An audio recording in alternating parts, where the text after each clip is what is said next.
আমি আইন অনুযায়ী সরকারের প্রধানমন্ত্রী পদের কর্তব্য বিশ্বস্ততার সহিত পালন করিব। চতুর্থবারের মতো প্রধানমন্ত্রী হিসেবে আওয়ামী লীগ সভাপতি শেখ হাসিনা শপথ নিলেন। মন্ত্রিসভার ৪৭ সদস্য আস্থা ও বিশ্বাসের মর্যাদা রাখার অঙ্গীকার। ইশতেহারের প্রতিশ্রুতি বাস্তবায়নে কাজ করবে নতুন মন্ত্রিসভা। পুরনো নেতারা ভূমিকা রাখবেন দল গঠনে, জানালেন ওবায়দুল কাদের। শেষ কর্মদিবসে সচিবালয়ে আগের মন্ত্রিসভার সদস্যদের বিদায়ী সাক্ষাৎ। স্বাগত জানালেন নতুনদের। বাদ পড়ার বিষয়ে আলোচনা করবে শরিকরা, জানালেন মেনন। তমরু শূন্যরেখায় অবস্থানরত রোহিঙ্গাদের সরাতে মিয়ানমারের নতুন পায়তারা। খালের ওপর নির্মাণ হচ্ছে সেতু। বর্ষায় তলিয়ে যাবে শূন্যরেখা ও চাষের জমি, দাবি স্থানীয়দের। এবং রংপুর অঞ্চলে শীতের সঙ্গে বাড়ছে পুড়ে হতাহতের সংখ্যা। জানুয়ারির প্রথম সপ্তাহে আগুন পোহাতে গিয়ে ৩ জনের মৃত্যু।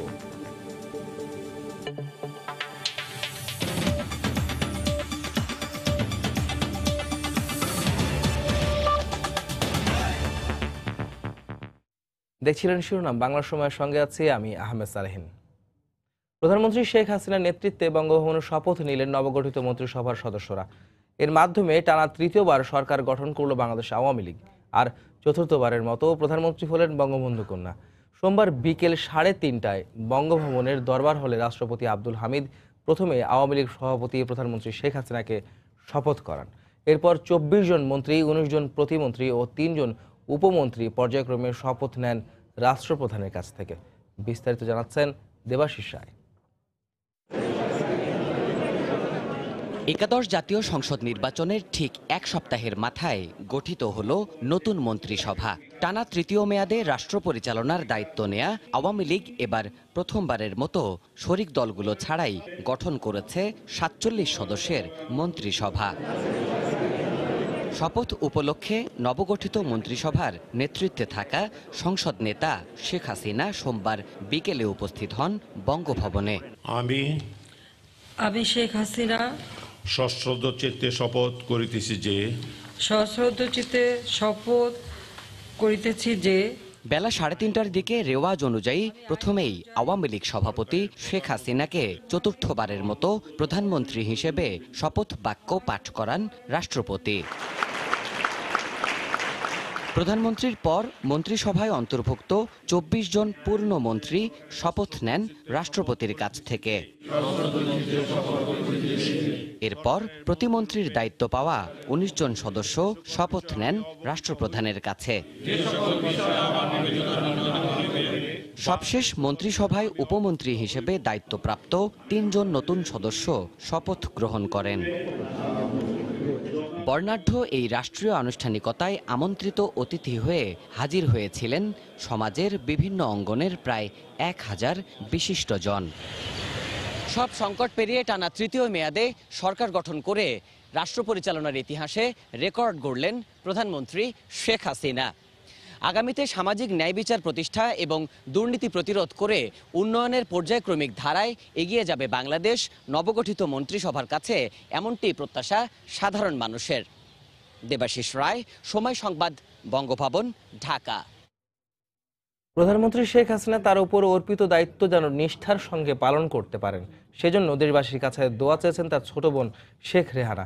সোমবার বিকেলে বঙ্গভবনের শপথ অনুষ্ঠান শেষে সাংবাদিকদের কাছে তিনি এই প্রতিক্রিয়া জানান। এ সময় আওয়ামী লীগ সরকারের সাফল্য কামনা করেন বঙ্গবন্ধুর কনিষ্ঠ কন্যা। আপার উপরে, আমাদের প্রধানমন্ত্রীর উপরে গুরু দায়িত্ব। আপনাদের সবার সহযোগিতা চাই, বাংলাদেশের মানুষের দোয়া চাই যাতে আপার কাজটা সুষ্ঠুভাবে ভালোভাবে করতে পারে, নিষ্ঠার সাথে করতে পারে, কারণ গুরু দায়িত্বটা বেড়ে গেল। জয় বাংলা। সততা, নিষ্ঠা ও বিশ্বস্ততার সঙ্গে দায়িত্ব পালনের অঙ্গীকার করেছেন নতুন শপথ নেয়া মন্ত্রী, প্রতিমন্ত্রী ও উপমন্ত্রীরা। সোমবার বিকেলে বঙ্গভবনে শপথ নেয়ার পর গণমাধ্যমকে দেয়া তাৎক্ষণিক প্রতিক্রিয়ায় একথা বলেন তারা। এ সময় আওয়ামী লীগের সাধারণ সম্পাদক এবং আবারও সড়ক পরিবহন ও সেতু মন্ত্রণালয়ের দায়িত্ব পাওয়া ওবায়দুল কাদের বলেন, আওয়ামী লীগের নির্বাচনী ইশতেহার বাস্তবায়ন করাই হবে নতুন মন্ত্রীদের মূল চ্যালেঞ্জ। পুরনো নেতারা দলকে সাংগঠনিকভাবে শক্তিশালী করতে কাজ করবেন বলেও জানান তিনি। চিত্তে শপথ করিতেছি যে একাদশ জাতীয় সংসদের সর্বোচ্চ আইন প্রণেতা ফোরাম মন্ত্রিসভার নতুন সদস্যরা সোমবার বিকেলে শপথ নেন বঙ্গভবনে। প্রধানমন্ত্রী সহ ৪৭ সদস্যের চমকপ্রদ এই মন্ত্রিসভায় ২৪ জন পূর্ণ মন্ত্রীর ৯ জনই একেবারে নতুন। ১৯ প্রতিমন্ত্রীর মধ্যে ১৫ জন প্রথম সরকারে এসেছেন, আর ৩ উপমন্ত্রীর সবাই এবারই প্রথমবার মন্ত্রিসভার সারথি হলেন। তাই নতুন এই পথ চলাই নিজের উপর অর্পিত দায়িত্ব নিষ্ঠার সঙ্গে পালন করার প্রত্যয় তাদের। বিশ্বস্ততার সাথে, সততার সাথে আমরা দায়িত্ব পালন করতে চেষ্টা করব।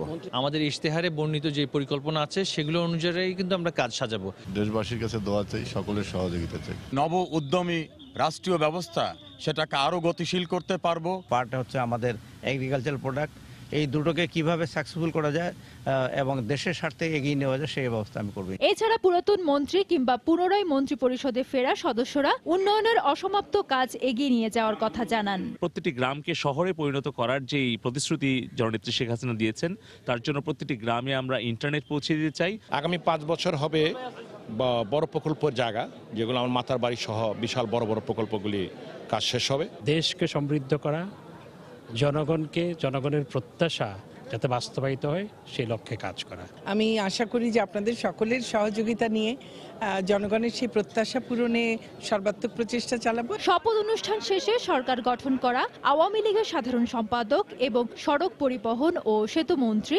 ওবায়দুল কাদের বলেছেন, নির্বাচনী ইস্তেহার বাস্তবায়ন করাই নতুন মন্ত্রীদের মূল চ্যালেঞ্জ। এছাড়া সাবেক মন্ত্রীরা দলকে সাংগঠনিকভাবে শক্তিশালী করতে কাজ করবে বলেও জানান ওবায়দুল কাদের। ইস্তেহারের যে প্রতিশ্রুতিগুলো, এগুলো অক্ষরে অক্ষরে পালন করা, ইমপ্লিমেন্টেশন প্রসেসে যাওয়া, এটাই আমাদের চ্যালেঞ্জ। শপথ অনুষ্ঠানে বিদায়ী মন্ত্রিসভার অধিকাংশ সদস্য উপস্থিত থাকলেও উপস্থিত ছিলেন না আমির হোসেন আমো ও তোফায়েল আহমেদ। ফেরদৌস লিপি, সময় সংবাদ, ঢাকা। চতুর্থবারের মতো প্রধানমন্ত্রী হওয়ার পর আগামীকাল গোপালগঞ্জে যাচ্ছেন প্রধানমন্ত্রী শেখ হাসিনা। এদিন সকাল 10টা 40 টুঙ্গিপাড়ায় হেলিকপ্টারে করে যাবেন প্রধানমন্ত্রী। জাতির পিতা বঙ্গবন্ধুর সমাধিস্থলে ফুল দিয়ে শ্রদ্ধা জানাবেন তিনি। পরে বঙ্গবন্ধুর রুহের মাগফিরাত কামনায় বিশেষ মোনাজাতে অংশ নেবেন। এ সময় প্রধানমন্ত্রীকে গার্ড অফ অনার দেবে সশস্ত্র বাহিনীর একটি চৌকস দল। কর্মসূচি শেষে দুপুর 12:30টার দিকে ঢাকার উদ্দেশ্যে রওনা হবেন তিনি। একই সাথে নবনিযুক্ত মন্ত্রী পরিষদের সদস্যরাও বঙ্গবন্ধুর প্রতি শ্রদ্ধা নিবেদন করবেন বলে জানা গেছে। প্রধানমন্ত্রীর আগমন উপলক্ষে জেলা জুড়ে জোরদার করা হয়েছে কঠোর নিরাপত্তা ব্যবস্থা।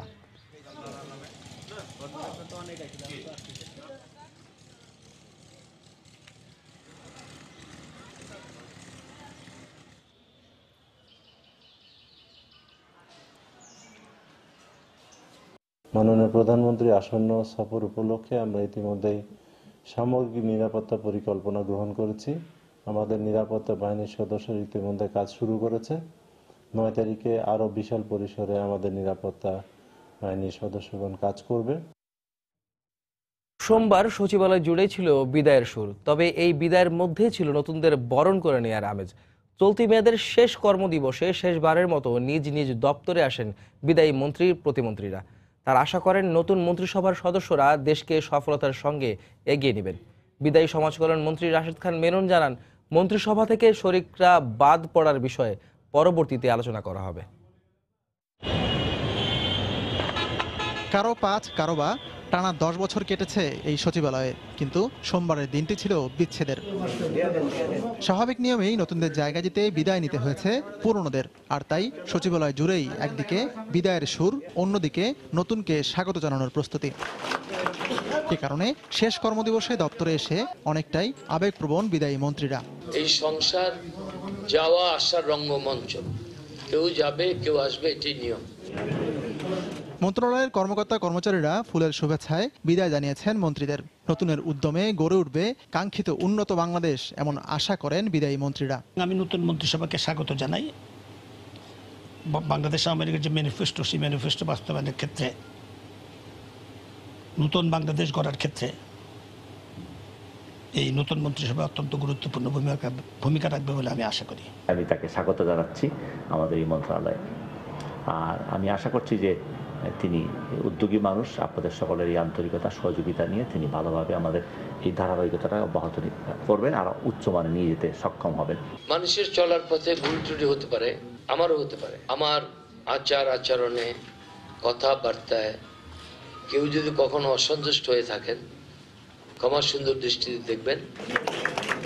দশম সংসদের মন্ত্রীদের মধ্যে সবচেয়ে বয়োজ্যেষ্ঠ মন্ত্রী আবুল মাল আব্দুল মুহিত টানা 2 মেয়াদে পালন করেছেন অর্থমন্ত্রীর দায়িত্ব। তবে এবার অংশ নেননি সংসদ নির্বাচনে। শেষ দিনে বলেছেন অবসরে নিজের ভাবনার কথা। আমার একটা বিরাট কালেকশন অফ বুকস আছে। আমি দাবি করি যে এরকম প্রাইভেট কালেকশন এই দেশে দ্বিতীয়টি নেই। সেখানে প্রায় 50,000 বই আছে আমার। এই 50,000 বই তো আমি সব পড়ি নাই, এইগুলা কিছু কিছু পড়তে শুরু করব। এই পড়ার মধ্যে থেকে আমি কিছু লেখালেখি চালাচ্ছি, অনবরত চালিয়ে থাকি। নতুন মন্ত্রীরা সবাই আওয়ামী লীগের। এই কারণে বিদায়ী সমাজ কল্যাণ মন্ত্রী রাশেদ খান মেনন জানান, মন্ত্রিসভা থেকে শরিকরা বাদ পড়ার বিষয়ে আলোচনা করবেন তারা।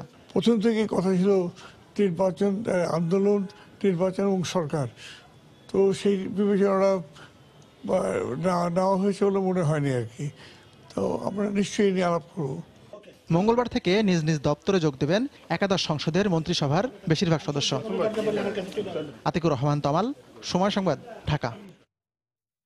এদিকে শপথ নেওয়ার পর সোমবার বিকেলে সচিবালয়ে গিয়ে নতুন অর্থমন্ত্রী আ.হ.ম মুস্তফা কামাল বলেন, একটা দুষ্ট চক্রে আটকে আছে দেশের আর্থিক খাত। বিপর্যয় ঠেকাতে শিগগিরই এই খাতের সংস্কার দরকার। রাষ্ট্রীয় আয় বৃদ্ধিতে এনবিআর কর্মকর্তাদের দায়িত্বশীল ভূমিকা পালনের আহ্বান জানান তিনি। যদি আমরা যে কোনো গুডস এই দেশে প্রডিউস করে যদি এক্সপোর্ট করি, আমাদের এখানে আমাদের মাল্টিপ্লায়ার ইফেক্ট বেশি হবে, আমাদের এখানে এমপ্লয়মেন্ট জেনারেশন হবে। সেই উদ্দেশ্যে তো আমরা দিচ্ছি এগুলো, অথচ আমরা কি পাচ্ছি? কিছুই পাচ্ছি না। আমাদের আর্থিক খাত নিয়ে আমরা কাজ করব। সংস্কার যদি আমরা না করি তাহলে আমরা আগের জায়গায় আটকে পড়ে যাব, একটা বিসিএস সার্কেলের মধ্যে থাকবো। আমাদের সেই জায়গাটি থেকে বের করে নিয়ে আসতে হলে, ওই বিসিএস সার্কেল থেকে বের করে নিয়ে আসতে হলে আমাদের কিন্তু সংস্কার ছাড়া কোনো বিকল্প ব্যবস্থা নেই। বাংলাদেশ মিয়ানমার সীমান্তের তম্বু শূন্যরেখার অবস্থানরত রোহিঙ্গাদের সরাতে নতুন পায়তারা শুরু করেছে মিয়ানমার। সীমান্তে দেশটির অভ্যন্তরে ঘন ঘন গুলিবর্ষণ, রাতে কাঁটাতার ঘেঁষে অতিরিক্ত সৈন্য সমাবেশ তো ছিলই, এখন নতুন করে খালের উপর সেতু নির্মাণ করছে। এতে বর্ষা মৌসুমে শূন্যরেখা ও স্থানীয় কৃষি জমি পানিতে তলিয়ে যাবে বলে দাবি রোহিঙ্গা ও স্থানীয়দের। তবে বিষয়টি নজরে এসেছে এবং এই ব্যাপারে ব্যবস্থা নিতে পররাষ্ট্র মন্ত্রণালয়কে জানানো হবে বলে জানিয়েছেন জেলা প্রশাসক। সুজাউদ্দিন রুবেলের তথ্য ও মোহাম্মদ ফরাজের ছবি নিয়ে রিপোর্ট। মিয়ানমারের সব দৃষ্টি যেন বান্দরবানের তমরু সীমান্তে শূন্যরেখায়, যেখানে 2017 সালের 25 আগস্ট মিয়ানমার সেনাবাহিনীর নির্যাতনে পালিয়ে এসে আশ্রয় নেয় প্রায় 4,500 রোহিঙ্গা। এসব রোহিঙ্গাদের সরাতে বারবার নানা অপচেষ্টা চালিয়ে যাচ্ছে দেশটি। এজন্য সীমান্তে দেশটির অভ্যন্তরে ঘন ঘন গুলিবর্ষণ, অস্ত্র উঁচিয়ে হুমকি, রাতে সীমান্তে সৈন্য সমাবেশ ঘটানো হচ্ছে। তারপরও নিজ দেশ মিয়ানমারে ফিরে যাওয়া ছাড়া শূন্যরেখা ছাড়তে রাজি নন রোহিঙ্গারা। এই জন্য আমরা রোহিঙ্গা এখানে যারা আছে তারা খুব আতঙ্কিত আছে।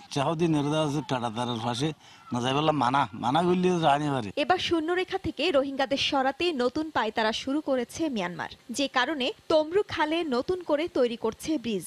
এটি হলে খালে পানি স্বাভাবিক চলাচল বিঘ্ন ঘটবে এবং বর্ষা মৌসুমে শূন্যরেখা বাংলাদেশের অভ্যন্তরের কোনারপাড়া সহ কৃষি জমি পানিতে তলিয়ে যাবে বলে দাবি স্থানীয়দের। রোহিঙ্গা আসার কারণে শুধু এদেরকে এখান থেকে তারা দেওয়ার কারণে ওই জিনিসটা করতেছে। আমাদের গ্রাম ডুবে যাবে, ক্ষেত খামার নষ্ট হয়ে যাবে। তবে জেলা প্রশাসক জানালেন, খালে নতুন করে ব্রিজ নির্মাণের বিষয়টি নজরে এসেছে। এ ব্যাপারে ব্যবস্থা নিতে পররাষ্ট্র মন্ত্রণালয়কে অভিহিত করা হবে। স্থানীয় বিজিবির সাথে কথা বলবো এবং আমাদের সরকারের পক্ষে যেটা করণীয় সেটা আমরা পররাষ্ট্র মন্ত্রণালয় এবং আমাদের কনসার্ন যে মন্ত্রণালয়গুলো আছে আমরা তাদেরকে জানাবো। তমরু সীমান্তে শূন্যরেখায় অবস্থানরত রোহিঙ্গাদের চিকিৎসা সহ মানবিক সহায়তা দিচ্ছে স্থানীয় প্রশাসন, বিজিবি ও আন্তর্জাতিক সংস্থা রেড ক্রস। সময় সংবাদ, কক্সবাজার। হিমালয় থেকে ভেসে আসা হিমেল হাওয়ায় কনকনে ঠান্ডায় দিনাজপুরের জনজীবন বিপর্যস্ত। সবচেয়ে বিপাকে পড়েছেন খেটে খাওয়া মানুষেরা। আবহাওয়া অফিস বলছে, চলতি শীত মৌসুমে সন্ধ্যার পর দ্রুত তাপমাত্রা নেমে যাচ্ছে। এদিকে শীত মোকাবেলায় পর্যাপ্ত প্রস্তুতির কথা জানিয়েছে জেলা প্রশাসন। গোলাম নবী দুলালের পাঠানো তথ্য ও মঞ্জিদ আলম শিমুলের ছবি নিয়ে রিপোর্ট। সন্ধ্যা নামলেই উত্তরের জনপদ দিনাজপুরে ঠান্ডা হওয়া আর কনকনে শীত সাধারণ মানুষকে বিপর্যস্ত করে তোলে। বিকেল 5টা থেকে সকাল 9টা পর্যন্ত মাত্রাতিরিক্ত শীত অনুভূত হচ্ছে। শৈত্যপ্রবাহের ফলে জুবুথুবু হয়ে পড়েছে জীবনযাপন। বিশেষ কাজ না থাকলে কেউ ঘর থেকে বের হচ্ছেন না। হিমালয়ের কাছে হওয়ায় জেলার তাপমাত্রা 22 ডিগ্রি থেকে 6 ডিগ্রি সেলসিয়াসে নেমে এসেছে। গত বছর দিনাজপুরের সর্বনিম্ন তাপমাত্রা রেকর্ড করা হয়েছিল 3.2 ডিগ্রি সেলসিয়াস। সবচেয়ে বিপাকে পড়েছেন খেটে খাওয়া মানুষেরা। কুয়াশার কারণে আমরা বাড়ি থেকে বাইরে হতে পারি না, যে ঠান্ডায় গাড়ি চালাইতে পারি না। বৃদ্ধ মানুষ তার অত্যন্ত কষ্টকর অবস্থা হয়ে দাঁড়িয়েছে। শীতটা এত ব্যাপক হারে হঠাৎ করে পড়া শুরু করেছে, জনগণের খুব কষ্ট হচ্ছে এবং জনদুর্ভোগ বেড়ে গেছে। এদিকে আবহাওয়া অফিস জানিয়েছে ক্রমশ তাপমাত্রা আরও হ্রাস পাবে। মধ্য জানুয়ারি বা এর আশপাশে আরও একটি শৈত্যপ্রবাহ প্রবাহিত হওয়ার সম্ভাবনা রয়েছে। শীত মোকাবেলায় জেলা প্রশাসনের ব্যাপক প্রস্তুতি রয়েছে বলে জানালেন প্রশাসনের এই শীর্ষ কর্মকর্তা। সরকারিভাবে প্রায় 52,000 কম্বল পেয়েছি, সেগুলো আমরা উপজেলায় 13টি উপজেলায় আমরা বিভাজন করে দিয়েছি।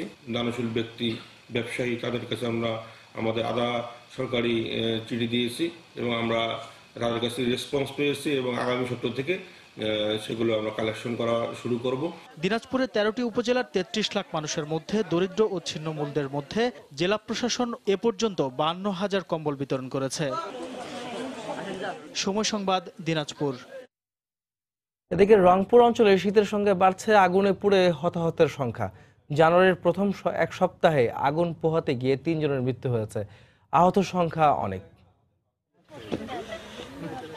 শীত থেকে বাঁচতে খড়কুটোতে আগুন জ্বালিয়ে উত্তাপ নিতে গিয়ে গত বছর শীতে 28 জনের মৃত্যু হয়েছিল কেবল রংপুর মেডিকেল কলেজ হাসপাতালে। চিকিৎসা শেষে ফিরতে পারলেও নানা বয়সের 2 শতাধিক নারী পুরুষের জীবনে নেমে এসেছে প্রতিবন্ধিতার অভিশাপ। চলতি বছরের প্রথম সপ্তাহে 3 জনের মৃত্যু দিয়ে শুরু হয়েছে এখানে নতুন বছর। আমার বোন পুরা গেছে, আগুন তো আমার হয়েছিল, আমার বোন মারা গেছে। বেডের সংখ্যা কম, ডাক্তার তো কাল থেকে ঢুকে নেই।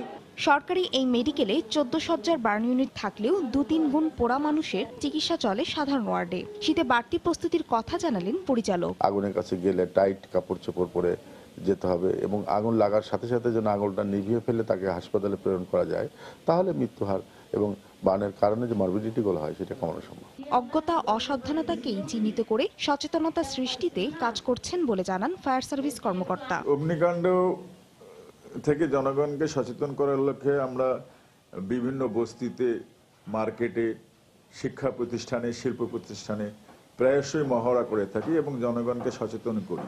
সাবধানতা আর পরিস্থিতি মোকাবেলার কৌশল জানা থাকলে মৃত্যু ও বড় ক্ষতি কমিয়ে আনা সম্ভব বলে মনে করছেন সচেতন মানুষ। সময় সংবাদ, রংপুর। শীতের খবর জানাতে এই মুহূর্তে রাজশাহীর পঞ্চবটি এলাকায় আছেন রাকিবুল হাসান এবং রংপুরের ধাপ এলাকায় আছেন রতন সরকার। প্রথমে যাচ্ছি রতনের কাছে। আসলে অন্যান্য বছরের তুলনায় এবছর কিন্তু শীতের যে তীব্রতা, কনকনে শীতের যে পরিস্থিতি, এটি কিন্তু শহর এলাকায় খুব একটা নাই। তবে গ্রামীণ জনপদে শীতের যে তীব্রতা সেই ঠিক একইভাবে অনুভূত হচ্ছে, যদিও আবহাওয়া অফিস বলছে যে 8 থেকে 11 ডিগ্রি সেলসিয়াস একটু কম বেশি করে তাপমাত্রা ওঠানামা করছে। তো এবার তাপমাত্রা খানিকটা বেশি থাকার পরেও শীতের যে অনুভূতিটা, এটি কিন্তু হচ্ছে আসলে হিমালয় পাদদেশে অবস্থিত এই অঞ্চলটি, যেখানে আসলে প্রায়শই হিমালয়ে যখন বরফ গলে বা ঠান্ডা অনুভূত হয় বেশি বা হিমবাহ তৈরি হয়, তখন কিন্তু এই অঞ্চলে শীতের তীব্রতাটা একটু বেশি অনুভূত হয়। আমরা শহর এলাকায় দেখছি যে এখন 7টার বেশি বেজে গেছে। ইতিমধ্যে আমরা দেখছি যে আমাদের আশেপাশে অসংখ্য লোক, বিশেষ করে দিন এনে দিন খাওয়া যারা শ্রমজীবী মানুষ আছে, তারা কিন্তু জীবিকার তাগিদে ইতিমধ্যে রাস্তায় নেমে পড়েছে। আমরা এই যখন আসছিলাম এখানে, তখন সেই সময়টায় আরও সকাল ছিল। আমরা দেখছি যে কিছু মানুষ, আসলে স্বাস্থ্য সচেতন মানুষ, কিছু রাস্তায় চলাফেরা করছে, জগিং করছে। আমরা এই একটু আগে প্রচারিত যে স্টোরিটিতে দেখলাম যে আসলে এই অঞ্চলে শীতের সময় আসলে দরিদ্র শ্রেণীর মানুষ খড়কুটো জ্বালিয়ে তাপ নেয়ার চেষ্টা করে এবং সেই ক্ষেত্রে কিন্তু এখানে অসংখ্য গতবার 28 জনের মৃত্যুর খবর আমরা জানি যে আগুন পোহাতে গিয়ে অগ্নিদগ্ধ হয়ে 28 জনের মতো মারা গেছে শুধু রংপুর মেডিকেল কলেজ হাসপাতালে। এবছর এ পর্যন্ত গতকালও একজন মারা গেছে অগ্নিদগ্ধ হয়ে চিকিৎসাধীন অবস্থায়। এর এবছর 3 জনের মৃত্যু হলো। তো এই ছিল এই অঞ্চলের শীতের পরিস্থিতি। আমরা রাজশাহীর কথা জানতে চলে যাচ্ছি রাকিবের কাছে। রাকিব। রতন, আপনাকে ধন্যবাদ। রাজশাহীতেও কিন্তু ধীর পায়ে কিন্তু আমরা দেখছি যে শীতের যে তীব্রতা সেটি কিন্তু বাড়ছে এবং প্রত্যেক দিনই কিন্তু এই শীতের তীব্রতা কিছুটা হলেও বাড়ছে এবং আবহাওয়া অফিস যেটি বলছে আজকে রাজশাহীতে সর্বনিম্ন তাপমাত্রা রেকর্ড করা হচ্ছে 11.4 ডিগ্রি সেলসিয়াস। তবে আজকে গতকালকের থেকেও কিন্তু বাতাসের যে প্রবাহ সেটি কিন্তু বেশি, যার কারণে কিন্তু শীতের অনুভূতিটি গতকালকের থেকে বেড়েছে। এবং আপনাদেরকে বলে রাখি, রাজশাহী যেহেতু পদ্মা নদীর তীরবর্তী একটি শহর, সে কারণে কিন্তু সারাক্ষণই কিন্তু একটু যে নদীর যে বাতাস সেটি কিন্তু বয়ে থাকে এবং সে কারণে কিন্তু সকালের দিকটায় এবং সন্ধ্যার দিকে কিন্তু শীতের প্রকোপটা বাড়ছে। এবং আমরা দেখছি এই শীতের কারণে কিন্তু সকালবেলায় যারা কিনা বিভিন্ন হাট বাজারে তাদের শীতের সবজি নিয়ে আসছেন বা সকাল সকাল তাদেরকে কাজে বের হতে হয়, তারা কিন্তু নানা ধরনের দুর্ভোগের মধ্যে পড়ছেন। কিছুক্ষণ আগে আমরা নগরীর বিনোদপুর রেলগেট এলাকা, সাহেব বাজার যে কাঁচা বাজারগুলো রয়েছে সেখানে যারা আসছেন নিত্যদিনের কাজে তাদের সাথে কথা বলছিলাম। তারা বলছেন যে আসলে সকালের দিকে কিন্তু তাদেরকে অনেকেই পানি ব্যবহার করতে হচ্ছে নানান কাজে এবং সেই সময় কিন্তু তারা নানা ধরনের সমস্যায় পড়ছেন এবং এর কারণে কিন্তু যারা বয়স্ক এবং যারা শিশু তারা কিন্তু সমস্যায় পড়ছেন বলে তারা আমাদেরকে জানিয়েছেন। এছাড়া সকালের দিকটায় খানিকটা কুয়াশা থাকার কারণে কিন্তু গাড়ি ঘোড়া যেগুলো রয়েছে সেখানে তাদেরকে অনেক জায়গায় কিন্তু লাইট জ্বালিয়ে কিন্তু হেডলাইট জ্বালিয়ে চলতে হচ্ছে। এছাড়া কিন্তু বেলা বাড়বার সঙ্গে সঙ্গে সূর্য উঠছে, কিন্তু আবহাওয়া অফিস বলছে আসলে সূর্যের কিরণের যে তাপমাত্রা সেটি কিন্তু পুরো দিনই কম থাকছে এবং এই কারণে কিন্তু এই সূর্যের কিরণের তাপমাত্রা কম থাকার কারণে কিন্তু শীতের অনুভূতিটা একটু বেশি এবং বেলা বাড়বার পরেই দেখা যাচ্ছে দুপুর 3টার পরে কিন্তু আবারও শীতের তীব্রতাটা খানিকটা বাড়ছে এবং মৃদু হিমেল বাতাসের কারণে কিন্তু খানিকটা সমস্যায় পড়ছেন নগরবাসী। আমরা তারপরেও দেখেছি যে সকালের দিকে কিন্তু যারা বের হয়েছেন তারা কিন্তু শীতের পোশাক নিয়ে বেরোচ্ছেন এবং যারা কিনা ফিরতে ফিরতে হয়তো বা সন্ধ্যা হয়ে যাবে তারাও কিন্তু শীতের পোশাকটি নিজের কাছে রাখছেন। এছাড়া সার্বিক পরিস্থিতি যদি বলি, ধীরে ধীরে কিন্তু শীতের তীব্রতাটা রাজশাহীতে বাড়ছে এবং আবহাওয়া অফিস যেটি বলছে যে এই মাসের শেষের দিকে হয়তো একটি শৈত্যপ্রবাহের আশঙ্কা রাজশাহীতে আছে। তো সালিহীন, রাজশাহী থেকে শীতের তীব্রতা ছিল আমার কাছে সর্বশেষ। কেবল হাসান এবং রংপুর থেকে যোগ দিয়েছিলেন এর আগে আমাদের সহকর্মী রতন সরকার। রাজধানীর ড্যামরার কোনাপাড়া শাহজালাল রোডের এক বাসা থেকে 2 শিশুর লাশ উদ্ধার করা হয়েছে। এ ঘটনায় 2 জনকে আটক করেছে পুলিশ।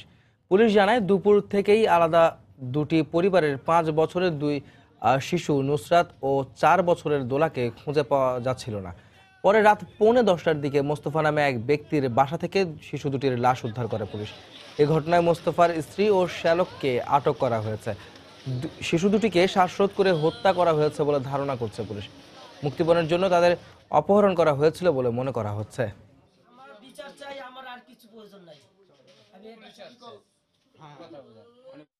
ভাগ্নে ফোন দিছে, মামা নুসরাতকে পাওয়া গেছে।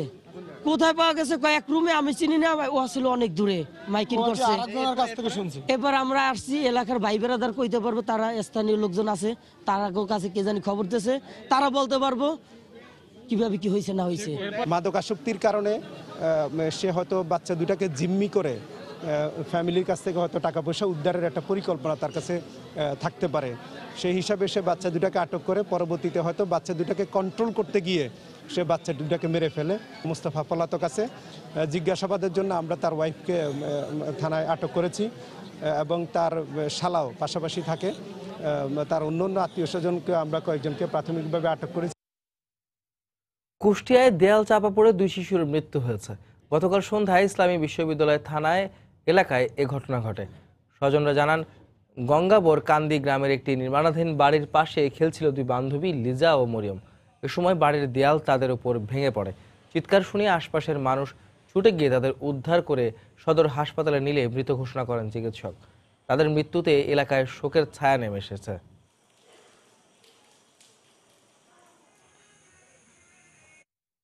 ভালো কাজ দেওয়ার প্রলোভনে বিভিন্ন সময় ভারতে পাচার হওয়া 7 কিশোরকে বিজিবির কাছে হস্তান্তর করেছে ভারতীয় সীমান্তরক্ষী বাহিনী বিএসএফ।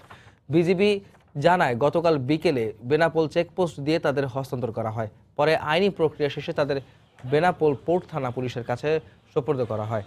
সেখান থেকে রাইটস যশোর নামে একটি এনজিও তাদের গ্রহণ করে পরে এই বেসরকারি সংস্থার মাধ্যমে 7 কিশোরকে পরিবারের হাতে তুলে দেওয়া হবে বলে জানায় পুলিশ।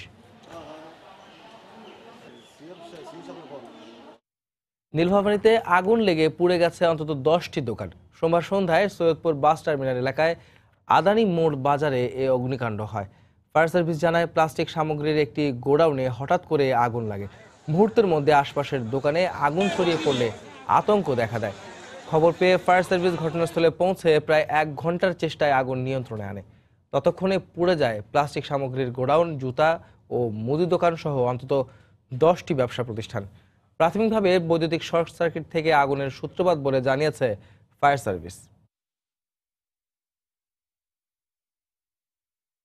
পর্যটন মৌসুমেও পর্যটক নেই সমুদ্র কন্যা কুয়াকাটায়।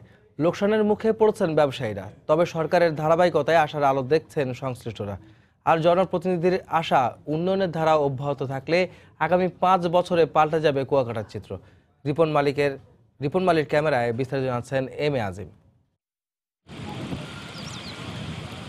মৌসুমের এ সময়ে পর্যটকদের ভিড়ে মুখরিত থাকার কথা কুয়াকাটা সমুদ্র সৈকত। তবে সংসদ নির্বাচনের কারণে প্রায় 1 মাস ধরে পর্যটকদের আনাগোনা কুয়াকাটায় নেই বললেই চলে। ফলে সমুদ্র পাড়ে অলস সময় পার করছেন স্পিডবোট চালক ও ফটোগ্রাফাররা। একই অবস্থা ক্ষুদ্র ব্যবসায়ীদেরও। নির্বাচনের 1 মাস আগে থেকেই আমাদের বেচা কিনা কম। পর্যটক মৌসুম হিসেবে পর্যটক খুবই কম। শুধু ক্যামেরাম্যান না, আরও এখানে পর্যটন এলাকায় যত ব্যবসা বাণিজ্য লোকজন আছে তাদের সবার অবস্থায় খারাপ।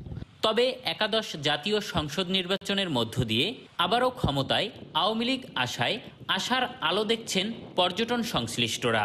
যে পর্যটক আসবে, থাকবে, ঠিক আছে, এগুলা অবশ্যই করবে তারা আর কি। মাস্টার প্ল্যান এগুলো এখন বাস্তবায়িত হলে আমরা অনেক উপকৃত হব। এদিকে পৌর মেয়র জানালেন, আওয়ামী লীগ সরকারের নেয়া বিভিন্ন উন্নয়ন প্রকল্প ও মাস্টার প্ল্যান এবার কার্যকর হলে আগামী 5 বছরে বদলে যাবে কুয়াকাটার চিত্র। এই সরকার 5 বছর আছেন এবং থাকবেন, তো আমার মনে হয় এই 5 বছরের বেশি দিন এই কুয়াকাটার উন্নয়নে আমার মনে হয় লাগবে না। এই 5 বছরই সর্বকিছু মনে হয় উন্নয়ন হবে ইনশাল্লাহ। শুধু পৌর কর্তৃপক্ষের অধীনে বর্তমানে কুয়াকাটায় 140 কোটি টাকার উন্নয়ন কাজ চলছে। গত 10 বছরে আওয়ামী লীগ সরকারের আমলে কুয়াকাটাকে আধুনিক পর্যটন কেন্দ্র হিসেবে গড়ে তুলতে ইতিমধ্যে সম্পন্ন হয়েছে মাস্টার প্ল্যান। আরও 5 বছর ক্ষমতায় থাকছে এ সরকার। তাই মাস্টার প্ল্যান বাস্তবায়নের মাধ্যমে কুয়াকাটা হবে আন্তর্জাতিক মানের পর্যটন কেন্দ্র, এমনটাই মনে করছেন পর্যটন সংশ্লিষ্টরা। এম এ আজিম, সময় সংবাদ, কুয়াকাটা। বাংলা সময় শীর্ষ সংবাদ জানিয়ে দিচ্ছি আরেকবার। আমি আইন অনুযায়ী সরকারের প্রধানমন্ত্রী পদের কর্তব্য বিশ্বস্ততার সহিত পালন করিব। চতুর্থবারের মতো প্রধানমন্ত্রী হিসেবে আওয়ামী লীগ সভাপতি শেখ হাসিনা শপথ নিলেন। মন্ত্রিসভার 47 সদস্য আস্থা ও বিশ্বাসের মর্যাদা রাখার অঙ্গীকার। ইশতেহারের প্রতিশ্রুতি বাস্তবায়নে কাজ করবে নতুন মন্ত্রিসভা। পুরানো নেতারা ভূমিকা রাখবেন দল গঠনে, জানালেন ওবায়দুল কাদের। শেষ কর্মদিবসে সচিবালয়ে আগের মন্ত্রিসভার সদস্যদের বিদায়ী সাক্ষাৎ। স্বাগত জানালেন নতুনদের। বাদ পড়ার বিষয়ে আলোচনা করবে শরিকরা, জানালেন মেনন। তমরু শূন্যরেখায় অবস্থানরত রোহিঙ্গাদের সরাতে মিয়ানমারের নতুন পায়তারা। খালে তৈরি হচ্ছে ব্রিজ, বর্ষায় তলিয়ে যাবে শূন্যরেখা ও চাষের জমি, দাবি স্থানীয়দের। এবং রংপুর অঞ্চলের শীতের সঙ্গে বাড়ছে পুড়ে যাওয়া হতাহতদের সংখ্যা। জানুয়ারির প্রথম সপ্তাহে আগুন পোহাতে গিয়ে 3 জনের মৃত্যু। এই ছিল বাংলার সময়। যে কোনো খবর পেতে ভিজিট করুন সময়নিউজ.tv। আপনার মোবাইলের সময় সংবাদ দেখতে ও সকল খবর পেতে ডাউনলোড করুন সময় অ্যাপ। সঙ্গেই থাকুন সময়।